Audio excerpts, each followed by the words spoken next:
Masiyo, basaboniyo, sinayebisakiyo. Sikoyo moni, bayibi, bakimi, bapapoli, basokoliyo. Ah, suama yele, yambala oyo.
Has been set up this year at the University of Malta.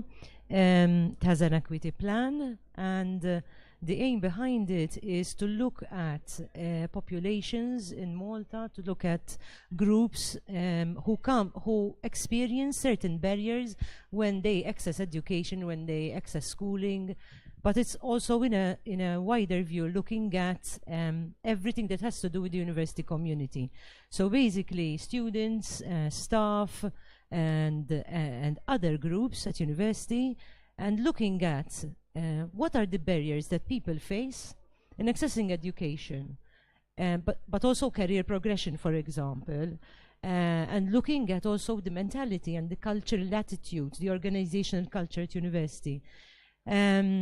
And trying to see where we can promote equity and how. So to promote equity, you need to understand, you need to see what is the problems of equity. So this year, what we have started with is a lot of data gathering. When it comes to students, for example, the number of students in certain faculties, the number of students who are or the number of staff and lecturers, for example, who are reaching certain posts. Also looking at the leadership of university, the governance of university, and we're seeing some gaps there. So what we're finding out is that when it comes to women especially, but there are also other groups, they are able to access education, to go through the courses, but when it comes to certain level of governance, they are absent. So university population is 60% students, but when we come to, for example, PhDs, that number drops. Even in master's studies, we still see those 60%. Comes to PhD, obviously, women are at a later stage in their life. We see that this is becoming difficult. I'm mentioning women because we're starting with kind of a gender focus, but we've also done data on international students, for example, or migrant students. We're also working on understanding how refugee students or refugees and people with subsidiary protection access education, what are the barriers. So it's a very large subject, but we're focusing on women basically because it is something that has not been done before, looking at that data, and we want to prevent gender-based violence, because basically the Istanbul Convention on Gender-Based Violence is very specific, talks about gender-based violence in a context of inequality of power. So what is the context in which gender-based violence is happening? It's not when it happens, okay. When it happens, we try to solve it. If there is a problem of abuse, we try to solve it. But the Istanbul Convention talks about what is the sharing of power in society. Why is this abuse affecting certain groups more than others? And we have to look at the inequality of power. Why? Because historically, power has been easily granted to certain privileged groups. Okay, so historically, men have occupied that position of power. White men or white people have occupied that position of power. Citizens, or who we call citizens, occupy that position of power. And so how do we address it? And if we have to address it, there's benefits to it. Why? Because we are reducing the incidence or the likelihood that there will be gender-based violence, harassment cases, cases of abuse in relationships, cases of domestic abuse, for example. But also we are seeing... It's working. Also, we see the benefits because when we create an inclusive environment where everybody is respected and where we see each other in an equitable way, then we can gain from everybody's strengths and resources, right? So if we include groups that traditionally have been excluded from university, then we are gaining from their experience, from their knowledge. So what we're trying to do as a university is that we also incorporate the experiences of people in every area of the university. So it's not just areas of or areas of psychology, but across the board. Okay, thank you very much. I don't know if anyone wants to contribute to the discussion. We can move on to the next question. So, Mr. Dimitrievich, what is the goal of your organization and how does this contribute to stopping the abuse? Okay, so Men Against Violence, the very idea about creating Men Against Violence comes from as Marcel mentioned, that certain issues in our society are how shall I say, they are gendered. So when men hear a word gender, they can brush it off, sort of that's something that affects women, that's something that women are working on, taking care of, campaigning against it or whatever. It's none of our business. Now that's wrong. Of Men Against Violence is basically to try to get men and boys as well to think about what they can do to prevent or stop or help eradicate gender-based violence. So what we do as an organization, and the second part of it is basically that you have men talking to other men, that it's not, because usually on these issues you have women who are vocal, and again, it gives men opportunity or a reason to ignore or to think that it's not affected. It is not affecting them, which is again wrong. So the idea is having men talk to other men about issues that are gendered, like domestic violence, gender-based violence, abuse, and so on and so forth.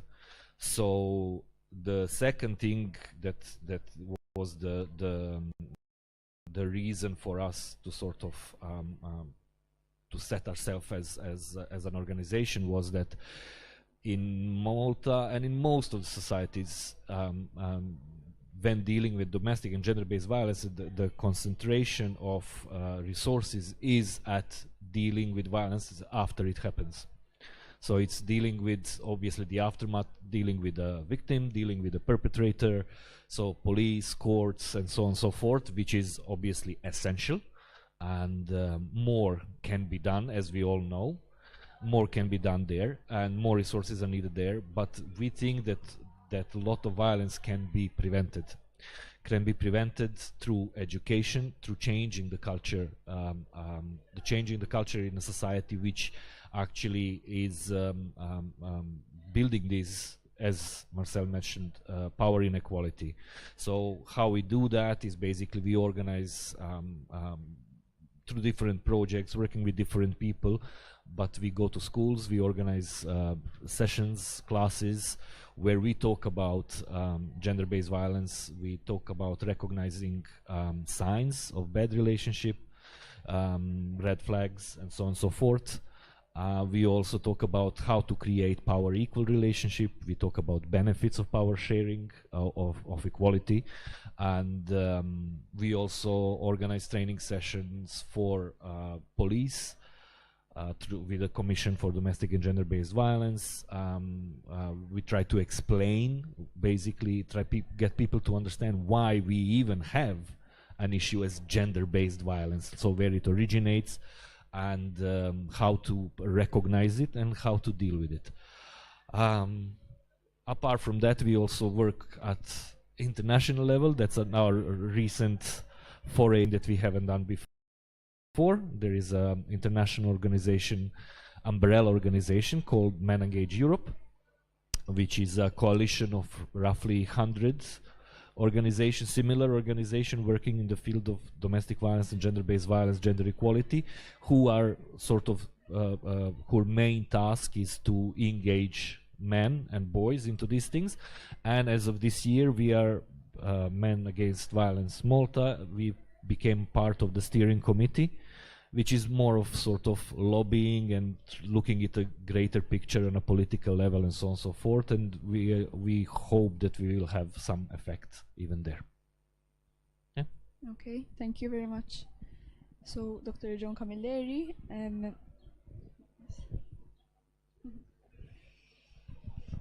how are students experiencing gender-based violence, and how is the center supporting these students? Okay, so back in 2020, we had 21 social work cases which were domestic violence related. This year, by October, we had 28. So we can see that, first of all, more people, more members of the university are coming to seek support, which is encouraging, because we do encourage people to not hide if there is a domestic violence case taking place at home. So we do have young people who have had to leave their house because of domestic violence of parents on children, young people. And we do have also mothers who have been in shelters and referred to us from shelters to be able, we are able to look after them through the center. We offer 3 forms of support. Obviously, there is the social work support, and when social work, I'm also referring now to the Student Solidarity Fund, so that these people might need help because they might need food, or they might need medication or other necessities. And for this, we have a great support from chaplaincy. Father Patrick is a constant provider, thank goodness. But also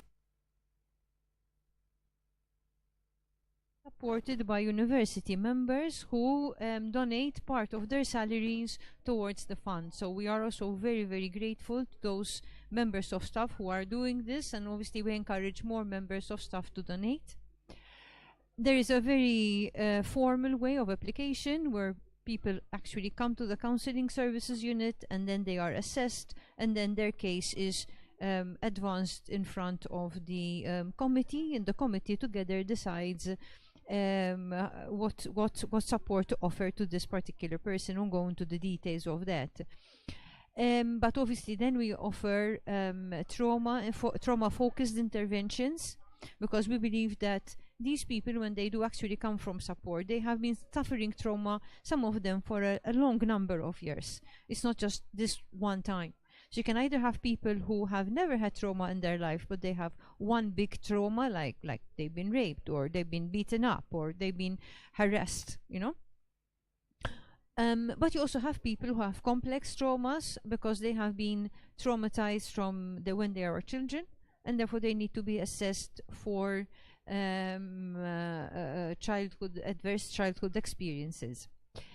There are 2 or 3 maybe examples I can give of people who do not fall within these 28, but who actually came for therapy because of personal experiences without actually needing social work intervention. So there's more. But let's say we had a case of a lady who was harassed on a bus. She got off the bus, she went to the police station, she went to report to the police station, and the police station, well, let's say they didn't take her very seriously, and this was another added trauma to her.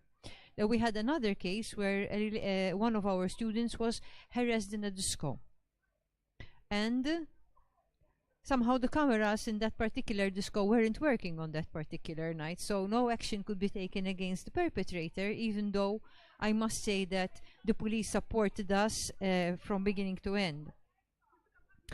In view of these issues, we are currently in discussion with the Victim Support Agency. We're trying to find some form of collaboration so that they can advise our clients how to provide their cases, how to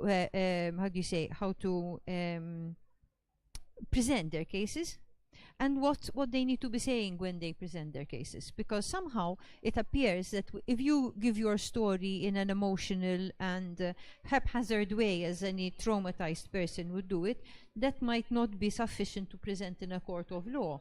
But if you present your case in a more legal form, more rational, more legalized terminology, using particular words instead of others, then that will be actually taken more seriously. I stop there because I have a lot of things to say about re-traumatizing the client, but that would take much longer than what we have here. Let's just say that recently even the service was a bit traumatized, where we had a particular perpetrator coming to the service and being, let's say, intrusive. But it was intrusive to the extent that unfortunately we had to have a security present for some time in order for the perpetrator not to remain that intrusive. Okay, this is the only case ever that we had. So I must say, our clients are very polite and very, professional in their approach. So that's important. I guess that's how we handle it, and we handle it with confidentiality, we handle it with anonymity. And if people do come with abuse cases and they wish the case to be destroyed straight after we finish the therapy, we are very happy to do that as well. So we do not keep records, and if at a future date you have asked for your records to be destroyed, then obviously you cannot have them back because they are destroyed. But if anybody asks us for the records, then obviously enough, they are ours, they are our process notes, and if you have left the service, those notes will not be present. So A, they will not be present automatically after a year. B, they will not be present if you request for them to be destroyed when you finish your therapy. And the thing is, what is important is that if you do not plan to come back, let us know so that we can destroy them. But if you do plan to come back, it might make sense for us to keep them.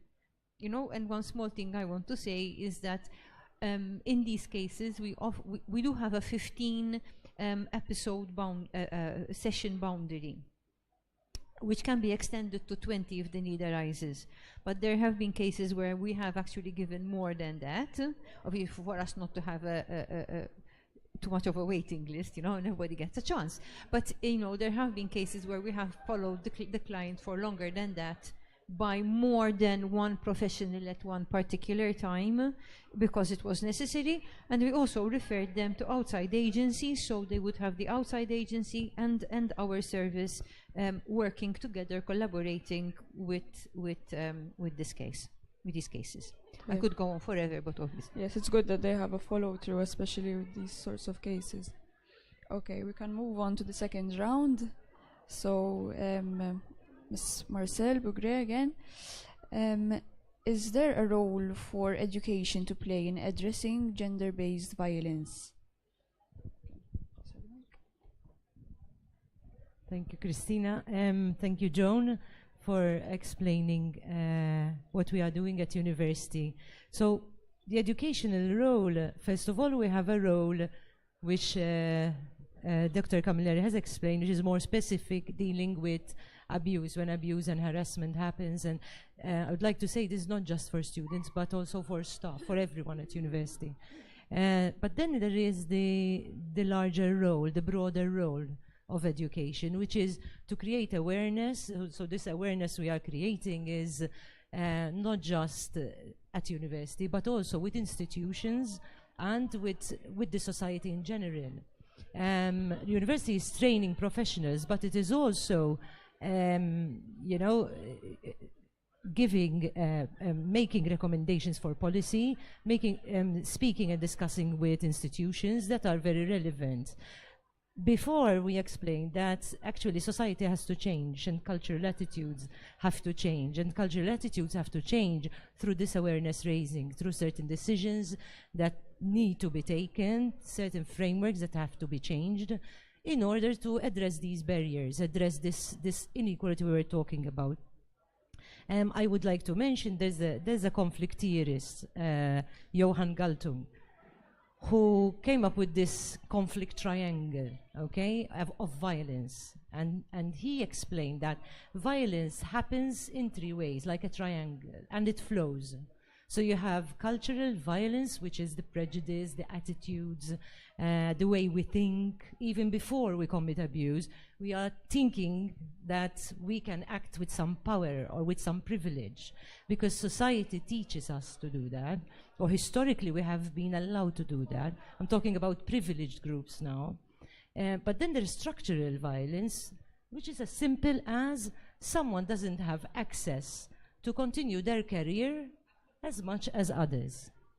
When we talk about gender, we have to say that most women, there is a lot of graduations of women now doing graduations from university, but the question is, where are they 5 years down the line in their career, 10 years down the line in their career, and why have they not progressed? These are bright students. These are students who have shown their capacity, not just in research and in studying, but in leadership. So we're talking about leaders at university who are women.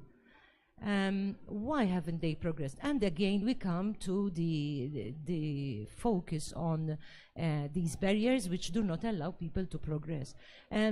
And then there is the structural, cultural, and then there is the direct violence,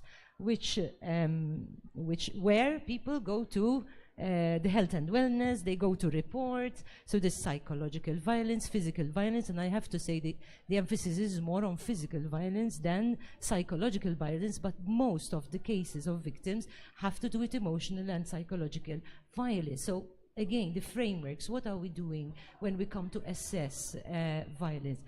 And Galtung is interesting because he explains that you don't have to have direct violence to have violence.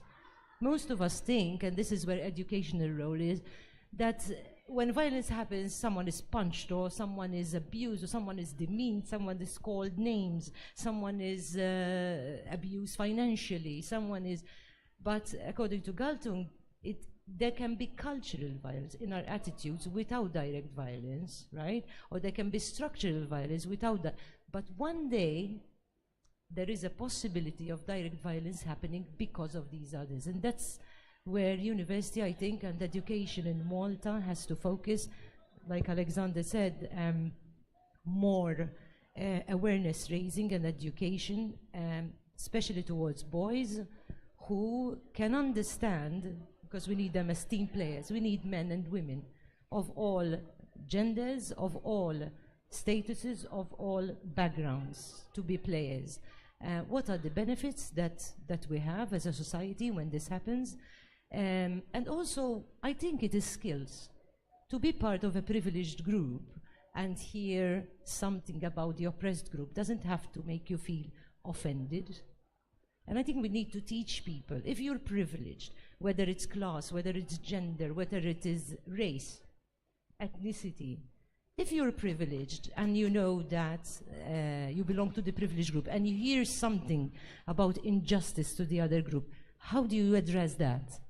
And I think we can start there, in university, in schools, and wherever we are.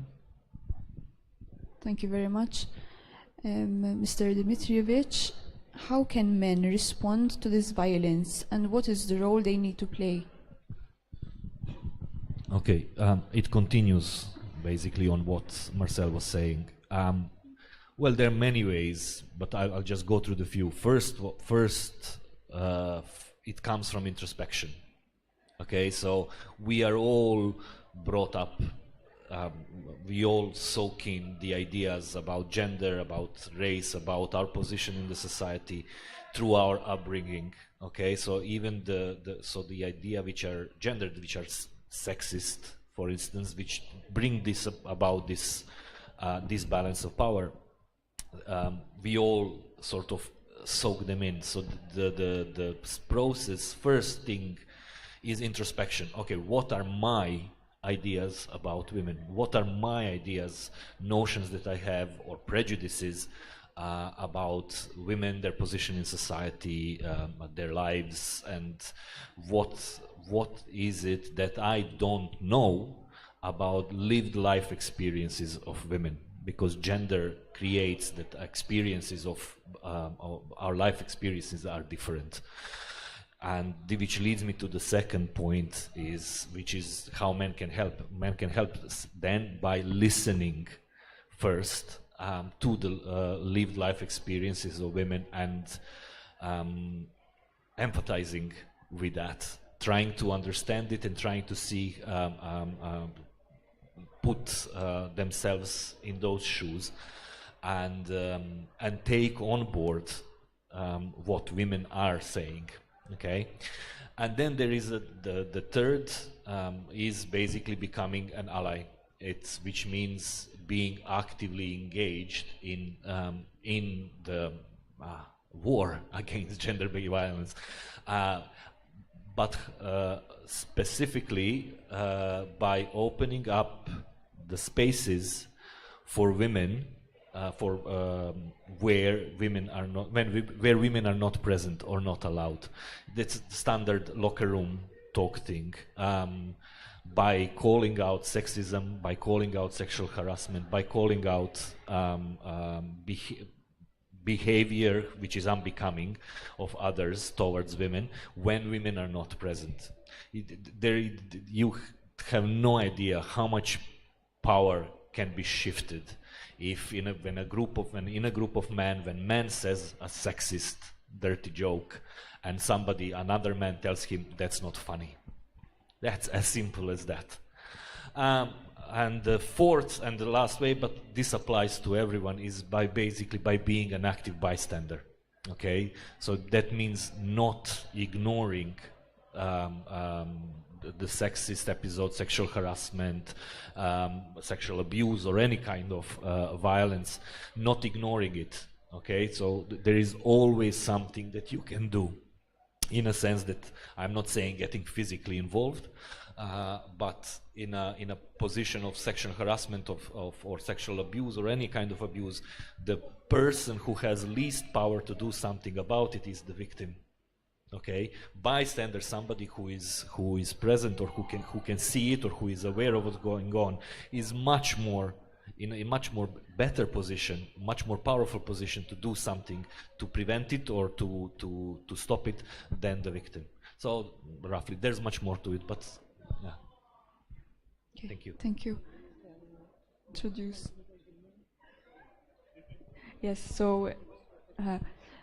Professor Carmen Sammoud, who has joined the discussion.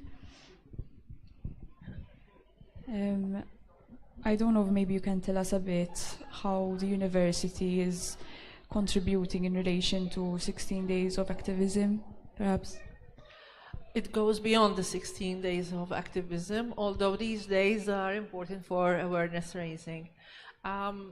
society is investing a lot in this university. Just look at the budget which is dedicated to university, and we're not merely educating at a tertiary level, producing professionals in various fields, but we also need to be public intellectuals, to comment, to be active in society, to raise awareness on issues that we are experiencing around us.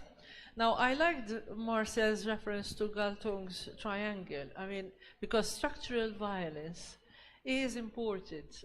Society is not only at peace with itself when people shut up on issues, but when it tackles certain issues that head on, actually, to ensure that there is more equity in society. And this is our aim. We have now established an equity office. We're looking at equity in an intersectional way, not merely on the basis of gender, but also in relation to other intersections like disability, race, ethnicity, and socioeconomic group. And so that is one of the ways in which the university is committing itself to promote more inclusion in society in an intersectional way. As a university, we have zero tolerance to violence. We have 2 policies in place, which we are continuously updating to ensure that more students and staff are covered with these policies, which are the sexual harassment policy. Sexual harassment is a criminal act, and we take action. Well, we need to empower more victims of sexual harassment to come forward and to take action, because unfortunately, if they do not come forward, it leaves us very little, room. It gives us little room to take further action, but it is something which we do not tolerate. So we really need to drive that message home. Okay, victims of sexual harassment should come forward. The policy is online. If you are in doubt, whether it was an act of sexual harassment or not, the policy is online, and you can actually look at how we are defining sexual harassment and what you can do. It will tell you what you can do to take action.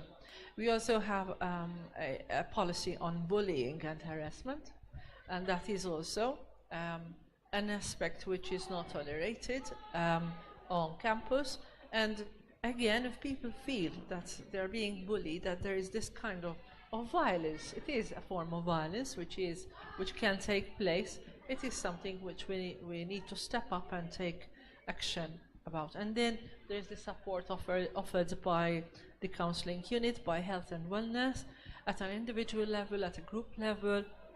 And I think the best support that comes from the professionals working in that unit is by empowering the individual and by guiding the individual on, being proactive on the steps which one may need to take. And we also suggest support which exists on campus and outside campus to assist individuals. And we have been able to help a number. I don't know whether Dr. Camilleri has referred to statistics. You probably did, but we've helped dozens of individuals. Let us not assume that domestic violence or gender-based violence does not exist on campus. It does. We've had members of staff and students that were supported to leave a violent domestic environment, so there is help. Let us, the worst thing that we can do is to feel helpless, and the best service which we can give as educators, as an institution, is to empower people who may be subject to such victimization to step out of that vicious circle. I think that it is part of the university's policy actually. We have a strategy in place where the university is deemed to be, we clearly state that the university must contribute for an inclusive society. An inclusive university will lead to a more inclusive society. We're producing the leaders of tomorrow, and if we sensitize and we create consciousness among our students, our academics, I believe that we would be then contributing to a more equitable society as a whole. Thank you. Final question for Dr. Camilleri. How can lecturers, staff, students and family members recognize that someone at university or in their family is in abuse and needs help? And what can they do? Right. So, actually there are about 6 phases that one would need to be looking at. When a person is entering an abusive relationship, very often it's a very honeymoon period. It's what we would call the partner is winning and one partner is excellent.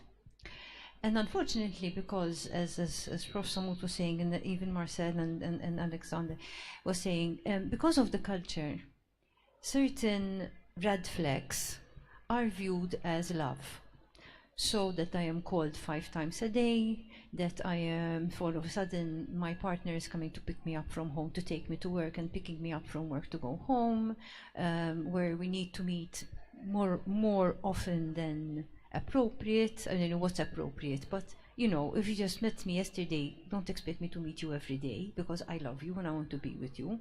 And before you know it, you're friendless, you're alone, you've been distanced from the family. And it's what I would next call the vortex of helplessness, where your sense of satisfaction, your sense of self-realization, your sense of self-esteem, and on all the self-identity begins to depend solely on what the perpetrator is feeding you. And once you are in that sort of power, so flag number 1 is that you begin to see the person coming too often on your doorstep. So too often for the amount of time that the relationship has been developing. Second, that you see that the people are distancing themselves from you.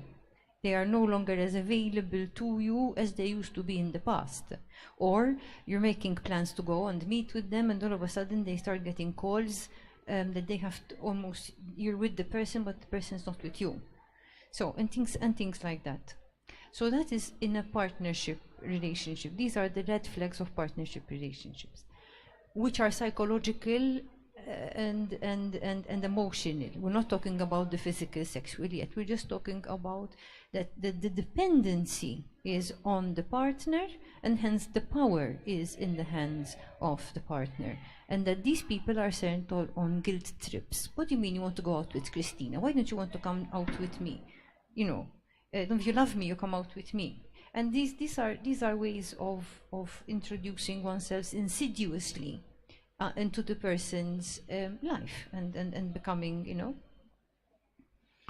Obviously, then this could also lead to more physical and sexual abuse, because once you start to try to bring yourself out, that's where the person starts to become aggressive to hold you in. Okay, and then it becomes, it's your fault, I hit you because I told you this and you didn't do it, this is your fault. So now all of a sudden the guilt of the relationship breaking down is not that you want to be free of an abusive and claustrophobic relationship, but you're always made to feel guilty that you don't want to be in it anymore. And here the culture doesn't help. Because relationships are not perfect. Well, there's a very big difference between a perfect relationship and an abusive relationship. And I don't have to accept abuse because relationships aren't perfect. Then comes the background. So you begin to look at the person's background. Is this person coming from an abusive relationship? Now, sometimes people say people are in abusive relationships because they come from abusive relationships. And that is very, very, very true. But sometimes you also come from very enmeshed relationships where you do not learn to distrust, you do not learn to distance, you do not learn to create the boundary. So you begin to expect in the partner what you got from your parents, and your parents are your parents, and the partner is your partner. So there is these red flags as well. Of course, I mean, then, you know, simple things like why is a person wearing a long sleeve blouse in summer? You know, or why is a person who never wore makeup all of a sudden wearing foundation? Yes, we're talking about women here. Or why are men not appearing as frequently in public as usual? You know, so these are, I would say that any change which is inexplicable and inexplained could be a red flag. And as my usual joke and metaphor, I think we need to treat people more like cats than dogs. In other words, people who are abused are more likely to come to speak to us if we make ourselves silently available, silently and empathically available, than to ask questions wherein the person will feel that you already know, and therefore they go into, I don't want to show you, because I don't want to tell you what my partner is doing, or I don't want to tell you what my parents are doing, because my parents, I love them, I don't want to talk about them. It's bad to talk about your parents, even if your parents are doing bad things. Or parents who don't want to talk about what their children are doing to them, because you do not expose your children. And I think classic cases are, unfortunately, is when you go to speak to a person and you realize that mother, aunt, uncle, whatever, or child, young person are living with people who have mental health disorders. And I really want to emphasize this. Some domestic violence is carried out by people who have personality disorders, mental health disorders. And one of the biggest issues is because if I report, they're going to take my son, my daughter, my partner, my relative up there. And we all know where up there is. So I hide and I try to live with the abuse because I do not want to expose that a member of my family has a mental health disorder. And there is huge stigma there. And some people in the past years have actually paid with their life. Because and then we hear people were shot here and people were shot there, and then the person who shot him or herself. These are clear-cut cases that these are people who have had these issues. So what I can say is that if there is a red flag, seek advice, seek professional help, and follow professional advice. There isn't a single profession who would like to say to you, listen, the person you're dealing with has a mental health disorder. It's not a pleasant thing to say. So if we do say it, it's because it's really and honestly there. And it needs to be taken care of for yourself and for that person. One last thing, there also is what we call vicarious trauma. Vicarious trauma is when we see other people being traumatized and we decide to, quote unquote, behave in the appropriate cultural way so that I don't suffer the same. And that is a quiet acquiescence that things are going to remain exactly as they are because it doesn't suit me to speak up. But it's not because it doesn't suit me, it's because I'm afraid. And where in culture we have fear, we have mistrust. And where we have mistrust, we have lost hope. And I think this is very important because hopelessness and helplessness are the definition of depression. So I could talk forever. Yes. Okay. So thank you very much all for joining and for contributing to this discussion. I think that's enough for today. Thank you.